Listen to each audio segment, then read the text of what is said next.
अशरफ काफ़ी समय से बीमार रहता था। वो तकरीबन सभी तरह के इलाज करा चुका था, पर कोई फ़ायदा नहीं हुआ।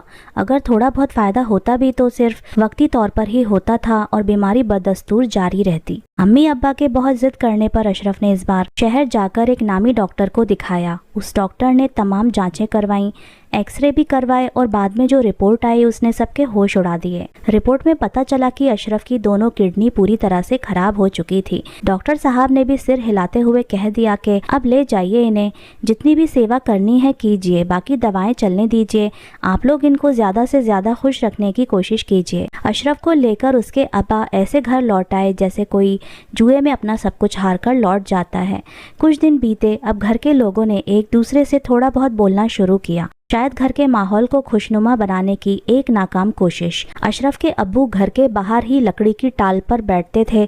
अब अशरफ भी उनका हाथ बटाने लगा, मानो उस पर अपनी तबीयत का कोई असर ही ना हुआ हो। किसी ने सच ही कहा है कि जब दर्द हद से गुजर जाता है तो दवा बन जाता है। अब यही दर्द अशरफ के लिए दवा बनने वाला था। एक दिन अब्बू ने घर के सभी लोगों को अपने कमरे में ठीक 8 बजे इकट्ठा होने को कहा। परिवार में अम्मी के अलावा अशरफ और उसका छोटा भाई आदिल थे। एक बहन सबा थी जिसका निकाह पहले ही हो चुका था। शाम को ठीक 8 बजे अशरफ, अम्मी और आदिल अब्बू के कमरे में पहुंच चुके थे। थोड़ी देर के बाद अब्बू भी कमरे में आ गए, पर आज उनकी चाल में एक अलग तरह की खामोशी थी। देखो अशरफ और आदिल, तुम दोनों मुझे अपनी जिंदगी में सबसे प्यारे हो। तुम दोनों काबिल हो। सबा जैसी प्यारी बेटी है जो अब अपने ससुराल को रोशन कर रही है। खैर, अब्बू ने गहरी सांस छोड़ी और फिर बोलना शुरू किया। इस बार उनके लहजे में थोड़ी सख्ती भी थी। जैसा कि तुम लोगों को पता है कि अशरफ बीमार है और डॉक्टरों ने बताया है कि हमें उसको हर हाल में खुश रखना है।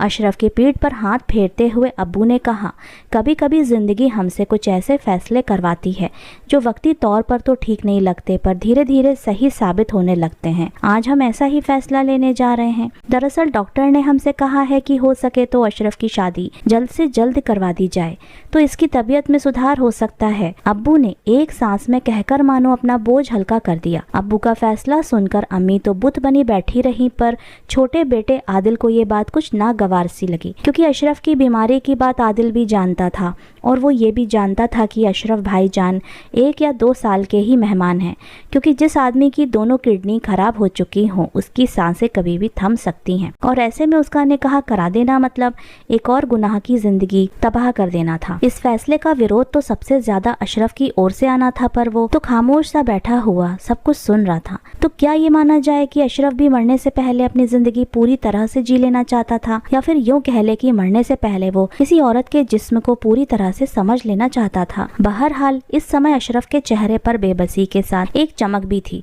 जिसे वो बखूबी सबसे छुपा ले रहा था। आप लोग जैसा सही समझें वैसा ही करें, कहकर आदिल अपने कमरे में आ गया। आखिरकार आनन फानन अशरफ का निकाह तय हो गया। लड़की गरीब घर की थी पर बेहद खूबसूरत थी। पूरे घर में निकाह की खुशियां थी, पर आदिल का मन भारी था। उसका जी चाह रहा था कि वो जाए और लड़की वालों को रिपोर्ट के सारे कागज दिखाकर सब कुछ सच बता दे, या फिर अशरफ के पास जाकर खूब खरी खोटी सुनाए। पर यह मुद्दा इतना संजीदा था कि आदिल ने अपनी जबान सिल ली और आंखों पर पट्टी बांध ली। निकाह हो चुका था।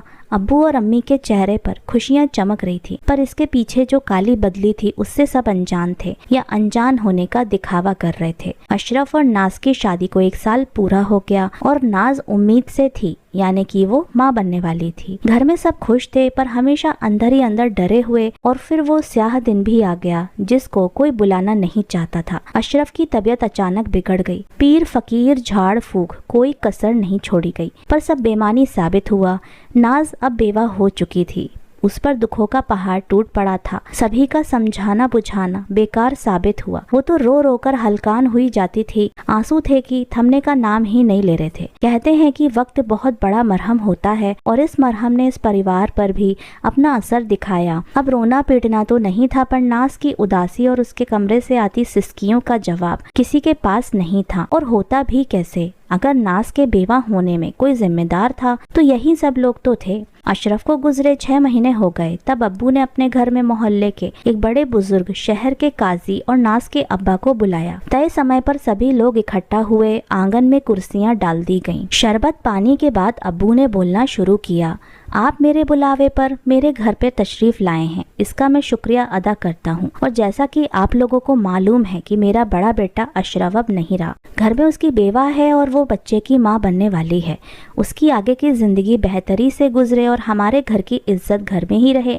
इसके लिए हम चाहते हैं कि हमारी बहू को हमारा छोटा बेटा आदिल सहारा दे और नाज से निकाह कर ले, जिससे नाज को भी सहारा मिल जाएगा और उसके आने वाले बच्चे को अपने अब्बा का नाम भी मिल जाएगा। अगर मेरी बात से किसी को कोई भी एतराज हो तो बेझिझक अपनी बात कह सकता है। कहकर अब्बू चुप हो गए। अब्बू की बात का हर शब्द आदिल के कानों में चुभता चला गया। आज अब्बू क्या करना चाहते हैं? पहले तो बीमार अशरफ का निकाह करा दिया और अब उसकी बेवा से मेरी शादी कराना चाहते हैं। ठीक है, नाज भाभी को सहारे की जरूरत है, पर मेरे भी ख्वाब हैं, मेरे भी अरमान हैं। आदिल सोचता चला गया। मोहल्ले के बुजुर्ग, काजी, किसी को कोई दिक्कत नहीं थी। इतने लोगों के सामने आदिल की भी कुछ बोलने की हिम्मत ना हुई और सभी के राजीनामे के बाद आदिल और नाज के निकाह का ऐलान किया जाने वाला था कि तभी पर्दे के पीछे से नाज की धीमी मगर सख्त लहजे वाली आवाज आई। आप सब बड़े काबिल लोगों के सामने मुझे यूं बोलना नहीं चाहिए और मैं इस गलती के लिए आप सबसे माफी मांगती हूँ, पर यहाँ बात 3 जिंदगियों की है, इसलिए मुझे बोलना ही पड़ रहा है। सबसे पहले अब्बू, मैं आपसे कहना चाहती हूँ कि आप तो मुझे अपनी बेटी बनाकर लाए थे। सबा के ससुराल जाने के बाद इस घर की बेटी की कमी मैंने ही पूरी की थी ना, फिर आज अचानक आपको मैं गैर लगने लगी? क्या मेरा और आपका रिश्ता सिर्फ इन तक ही था क्या? और इनके जाते ही मैं आप सबको बोझ लगने लगी? और आप सब हजरात ऐसा क्यों समझ रहे हैं कि एक बेवा को हमेशा ही किसी मर्द के सहारे की ज़रूरत होती है? क्या इतना काफ़ी नहीं है कि वो अपने पति के यादों के सहारे ज़िंदगी काट दे? क्या दोबारा निकाह कराना मेरी रूह पर चोट पहुंचाने जैसा नहीं होगा? जिस जिस्म और रूह पर मैं उनका नाम लिख चुकी हूँ, उन पर किसी और को हक कैसे दे सकती हूँ? और जहाँ तक आदिल की बात है, वो तो अभी पढ़ रहा है और उसकी अभी शादी की उम्र भी नहीं है। उसकी अपनी एक अलहदा ज़िंदगी है जिसे वो अपने अंदाज से जीना चाहेगा। जहाँ तक मेरी बात है तो मेरे लिए किसी को परेशान होने की ज़रूरत नहीं है। मैं अपना गुजारा खुद कर सकती हूँ। मैंने BA तक पढ़ाई की है। मैं बच्चों को ट्यूशन पढ़ा सकती हूँ। मुझे सिलाई का काम भी आता है। मैं घर बैठे सिलाई कर सकती हूँ। मुझे बाकी कुछ नहीं चाहिए। अब्बू और अम्मी, आप लोगों को भी मेरे हाल पर अफसोस करने की ज़रूरत नहीं है।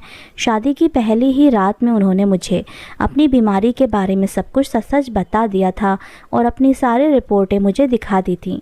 उन्होंने ये बता दिया था कि वो कभी भी मेरा साथ छोड़कर जा सकते हैं। उन्होंने ये बात मुझे इसलिए बताई थी क्योंकि वो चाहते थे कि उनके जाने के बाद मैं उन्हें धोखेबाज ना कहूँ और ना ही उनके सीने पर कोई भी बोझ रहे। उन्होंने ये सब बताने के बाद मुझसे कहा था कि अब मैं चाहूँ तो उनको तलाक दे सकती हूँ, पर मैंने उनको तलाक देने से ज़्यादा उनकी बेवा बनना ही ठीक समझा। क्योंकि मान लीजिए कि उन्हें कोई बीमारी ना होती और फिर भी वो किसी हादसे का शिकार हो जाते तो ऐसे में कोई क्या कर लेता? उनकी निशानी मेरे अंदर पल रही है। मैं उनकी यादों के सहारे ही बाकी की जिंदगी काट सकती हूँ। अब उनकी निशानी बेटे के रूप में आए या बेटी के रूप में, रगों में तो उनका ही खून दौड़ेगा ना। इतना कहकर नाज पल्लू से अपनी गीली आंखें पोंछने लगी। अब्बू पर्दा हटाकर अंदर आए और नाज को गले से लगा लिया। वो बोले, नाज बेटी, तुम्हारे नाम तुम्हारे मायके वालों ने सही रखा है। आज उनकी नाज पर हम सबको भी नाज है। सभी लोगों की आंखें ससुर बहू के इस प्यार पर बार बार भर आती थीं। तो दोस्तों, कैसी लगी आपको आज की कहानी? हमें कमेंट करके ज़रूर बताइएगा। मिलते हैं आपसे अगली कहानी में। आपका बहुत बहुत धन्यवाद। आज सर्दी बहुत तेज़ थी। सुबह सुबह किसी का भी मन नहीं कर रहा था रज़ाई से निकलने का, पर घर की बहू के लिए ये सुकून कहाँ, मन मार कर उठना ही पड़ा। रात भर से परेशान थी, ठीक से नींद भी नहीं आ पाई थी। पेट दर्द और कमर दर्द ने निचोड़ कर रख दिया था। शायद पीरियड का समय नज़दीक था, पर उठना तो था ही। उठने के बाद पता चला कि पीरियड्स आ गए। अब सबसे पहले नहाने का काम, सिर भी धोना पड़ेगा, क्योंकि नियम है कि बहू रसोई में नहीं जा सकती, तो उसके लिए रसोई का सामान बाहर आ जाएगा, पर खाना बहू को ही बनाना पड़ेगा। क्या है ना कि सासू माँ से काम नहीं हो पाता। वो 55 बरस की बुजुर्ग हो चुकी हैं और सासू माँ का लल्ला मतलब मेरे पति मेरी सासू माँ के अनुसार उनको तो गैस चालू करना भी नहीं आता, और हमारा लल्ला तो 8 महीने का है, वो वैसे भी काम नहीं कर सकता। और ननद रानी सासू माँ के अनुसार शादी के बाद उनको सब कुछ करना ही है, तो उन्हें अभी से क्यों परेशान किया जाए। इसलिए सासू माँ को जगाने के लिए उनके कमरे के दरवाजे को खटखटाया, पर माँ जी तो सुनने का नाम ही नहीं ले रही थीं। आखिर इतनी तेज सर्दी में किसी की भी रजाई से निकलने की हिम्मत नहीं होती थी, पर मैं मजबूर थी। आखिर नियम सासू माँ के थे, इसलिए जगाना तो उन्हें पड़ेगा ही। रसोई का सामान तो आखिर उन्हें ही बाहर रखना था, और मैं नहा कर आऊँ उससे पहले सामान बाहर आ जाए तो बेहतर है, नहीं तो काफ़ी समय व्यर्थ हो जाएगा। इसलिए दोबारा हिम्मत करके दरवाज़ा खटखटाया। अब की बार माँ जी मेहरबान हुई और उन्होंने अंदर से ही आवाज़ दी, क्या है बहू, क्यों परेशान कर रही है। माँ जी, रसोई का सामान बाहर रख दीजिए, मैं रसोई में नहीं जा सकती। हे भाग्यवान, तू महावारी से हो गई। ये भगवान भी ना, इसे भी कोई चैन नहीं है। मेरी नींद और सुकून देखते नहीं बनता इनसे। अब फिर सुबह रजाई से बाहर कदम रखना पड़ेगा। माँ जी ने बदस्तूर रजाई में ऐसे ही भगवान को कोसना शुरू किया। क्या है ना कि बहू को तो कुछ कह नहीं सकती, नियम उन्हीं के बनाए हुए थे और खुद पर लेना किसी को पसंद नहीं है। इसलिए भगवान सबसे सीधा निशाना होते हैं जिन्हें कोई भी कहीं भी कोस लेता है। मैं नहाने जा रही हूँ, अब आप सामान बाहर रख दीजिए। हाँ हाँ रखती हूँ, पर सिर धो लेना। जी। पर जब नहाने गई तो बाथरूम तक सासू माँ के बर्तन पटकने की आवाज आ रही थी। शायद अभी भी भगवान को कोसे जा रही थी। जब मैं नहाकर बाहर आई तो देखा सारा सामान रसोई के बाहर दरवाजे पर रखा हुआ था। अब ये मेरा काम था कि सामान को स्टोर रूम तक पहुँचाऊं और फिर उसे ठीक से अरेंज करके चाय नाश्ते की तैयारी शुरू करूँ। पहले ये नियम इतनी तकलीफ नहीं देते थे, पर अब परेशानी होती है। अब मैं एक बच्चे की माँ भी हूँ जो सिर्फ 8 महीने का है। उसे जरूरत होती तो काम छोड़कर जाना पड़ता। अजीब सी कशमकश थी, हर कोई मेरा इंतजार करता। बताओ, बच्चे के पास जाओ तो काम, और काम करने आओ तो बच्चा। उस बीच घर के सब लोग अपने अपने काम पूरे होने का इंतजार करते थे, पर मजाल है कि कोई उठकर काम करा दे। खैर, गीले बालों को बांधे हुए ही मैंने ये सब काम शुरू किया। इतनी तेज सर्दी में भी गीले बालों के साथ मेरे हाथ बड़े फुर्ती से चल रहे थे। कुछ पल के लिए तो ऐसा लगा जैसे दर्द काफूर हो गया। माँ बनने के बाद ये फुर्ती हर औरत में अपने आप ही आ जाती है। अभी नाश्ते की तैयारी पूरी हुई ही थी कि मुन्ना उठ गया। अब गीले बालों में इतनी सर्दी में उसे दूध नहीं पिला सकती थी, इसलिए फटाफट उसके लिए दूध गर्म किया और पिलाने के लिए ले गई। कमरे में पहुंची ही थी कि सासू माँ की आवाज आई, बहू अब जगा ही दिया है तो बढ़िया अदरक वाली चाय भी बना दे। जी माँ जी, अभी आई।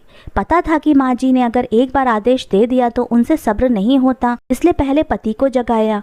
सुनिए जी, मुन्ना रो रहा है, आप इसे दूध पिला दीजिए। ये तुम्हारा काम है, मेरा नहीं। मेरी नींद खराब मत करो, इतनी सर्दी में बेवजह परेशान कर रही हो। अरे पर माँ जी को तो चाय चाहिए, आपको पता है ना, फिर उनसे सब्र नहीं होता। मुझसे नहीं होता ये सब, तुम देख लो। 2 टूक जवाब देकर पति दूसरी तरफ मुँह करके सो गए। आखिर मुन्ने को गोद में लेकर मैं सासू माँ के पास गई। माँ जी, मैं अभी चाय बना देती हूँ, पर मुन्ना जाग गया है, तो अब आप उसे ये दूध ही पिला दीजिए। सासू माँ ने मुझे ऐसे देखा जैसे मैंने सुबह सुबह उनकी किडनी मांग ली हो। मन मारकर माँ जी ने उसे अपनी गोद में लिया और मुझसे दूध लेकर उसे पिलाने लगी। मैं वापस आई चाय बनाने के लिए तो देखा अदरक तो रसोई से बाहर आई ही नहीं। मैं दोबारा उठकर गई। माँ जी, आपने अदरक तो दी ही नहीं मुझे।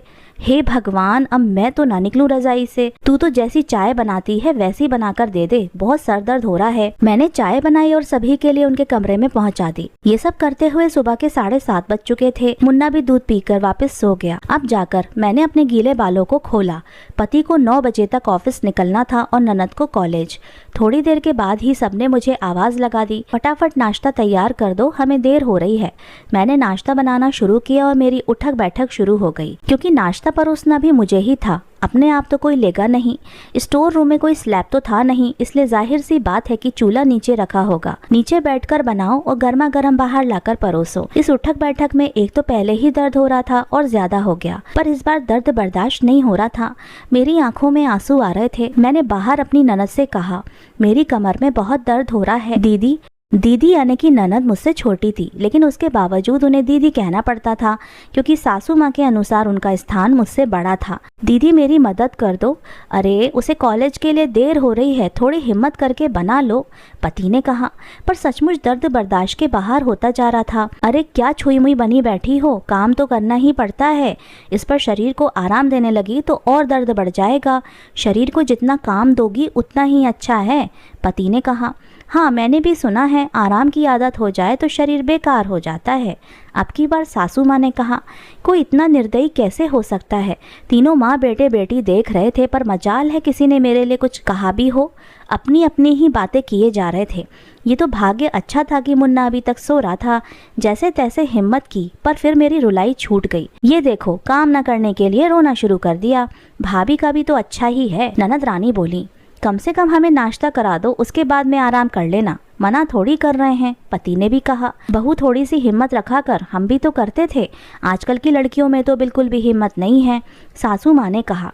हाँ, नहीं है मुझ में हिम्मत, आप लोगों में है ना, जाकर कर लीजिए। अब पीरियड में आपकी बेटी को समस्या होती है तो मैं उसे संभाल लेती हूँ, पर मुझे संभालने वाला कोई नहीं है। यहाँ तक कि इन दिनों में भी 3 दिन रसोई बाहर आ जाती है। ऐसा नहीं है कि आप लोग खुद खाना बना लो, ऊपर से कह रहे हैं कि काम करके आराम कर लो। आप शायद भूल रहे हैं मैं एक 8 महीने के बच्चे की माँ हूँ, उसका भी मुझे काम करना होता है। कोई नौकर तो आप लोगों ने लगवा कर नहीं रखा और ना ही मेरी मदद करते हो। और क्या कह रहे थे आप, शरीर को जितना आराम दोगे शरीर उतना ही बिगड़ता जाता है। तो पहले आप लोग अपने आप को तो सुधारो। अगर बीमार पड़ गई ना तो सारे काम तुम लोगों को ही देखने पड़ेंगे। थोड़ी देर तक तो सब लोग चुपचाप मुझे सुनते रहे, फिर बोले ठीक है, जाकर आराम कर ले, हम लोग बना लेंगे हमारा खाना खुद ही, सासू माँ ने तुनकते हुए कहा। शायद मेरे आखिरी वाक्य ने उन पर सबसे ज़्यादा असर किया था। मैं अपने कमरे में चली गई। सासू माँ ने पूरा घर संभाल लिया। आपको क्या लगता है इतनी आसानी से? ना जी ना, आज पति और ननद दोनों को छुट्टी करनी पड़ी। आखिरकार जो काम अकेली एक बहू करती है वो अब 3 लोगों को मिलकर करना था। स्टोर रूम से सारा सामान वापस रसोई में पहुंचा दिया गया, क्योंकि नीचे बैठकर खाना किसी से बनता नहीं था। और ये डिसाइड हुआ कि अब पीरियड के 3 दिन बहू को आराम दिया जाएगा, उसके लिए रसोई बाहर नहीं आएगी। लेकिन कब तक? महीने 2 महीने में मेमोरी लॉस तो हो ही जाता है, तो कोई बात नहीं, फिर से सिस्टम रिबूट कर दिया जाएगा। आखिरकार माँ बनने के बाद इतना तो सीख ही लिया है। तो दोस्तों, आज की कहानी आपको कैसी लगी हमें कमेंट करके ज़रूर बताइए। मिलते हैं आपसे अगली कहानी में। आपका बहुत बहुत धन्यवाद।